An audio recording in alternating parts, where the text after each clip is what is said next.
5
years ago, I was waiting anxiously outside a Starbucks for a girl. A girl I already knew was something special, and I was praying I'd make a good in-person impression. And then I saw you for the first time, and you were even more beautiful than I thought. And every day since then, you've only grown more beautiful to me. Something told me to remember that moment, and so I did. And now, standing here across from you, I know why. My life changed that day. The world became a brighter place, and from that day forward, through all the ups and downs, through all the adventures to Boston, to Scotland, to the George Washington Bridge, and so many more than I can even count, my world was a brighter place just for having you in it. It wasn't dark before, I just didn't know how wonderful it could be. And that's why I promised to love you forever, to never stop giving you fun facts about anything and everything, to always provide an adoring audience to your one-woman shows, to always listen and to be there for you through all the ups and downs and adventures to come. I vow to be yours now and forever. I love you, MacKenzie Hires, and I always will.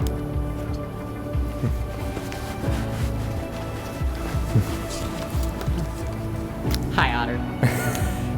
think we've both known this moment was coming since our first day trip to DC about a month into our relationship. I spent the entire day entranced by your wealth of historical knowledge as we went from museum to museum, as I whispered I love you behind your back the entire time.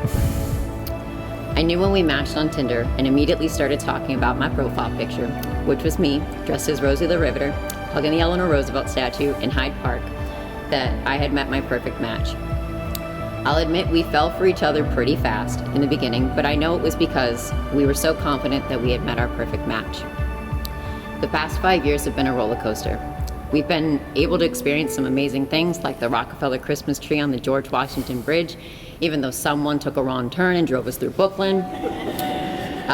Essentially surprise floor seats to a Michael Bublé concert, countless rainbows in Scotland, ghosts in Antietam, and so many wonderful things that I could probably stand here for hours just listing them. It wasn't always easy. We've been through 3 job swaps, which were all mine, a torturous experience known as my master's degree, and that was also mine, a pandemic, which was not my fault, and some pretty significant losses in our families. This is part. We lost your pop and my grandma 6 months apart in 2019, and you were there for me to help mend the hole that grandma left. I don't know if you know how much that means to me. Oh, I gotta pull it together, man. I know she's looking down on us today, probably crocheting and drinking a nice cup of tea and smiling knowing I get to live happily ever after with my soulmate. Today I'm not only marrying my soulmate, but my best friend, and I can't wait to see what wonderful adventures we get to go on in life. And with all the sappy stuff over and out of the way, I do have a couple vows that I have to say, otherwise I can't be held accountable for them. I promise to always watch Lord of the Rings with you. And yes, I mean the extended edition, because apparently when you've seen the extended edition, you can't go back to the original theatrical release. I promise to always argue with you over Poe Dameron's military tactics, even though I'm always going to be right. I promise to always provide you with the best entertainment, including but not limited to my one-woman renditions of Broadway classics and all of Dolly Parton's greatest hits. I promise to always listen to your historical rants, even though I've heard them a million times, because one day I'll get old and I'll forget them and they'll be new again. And most importantly, I promise to love you forever and ever, and even a little after that.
you.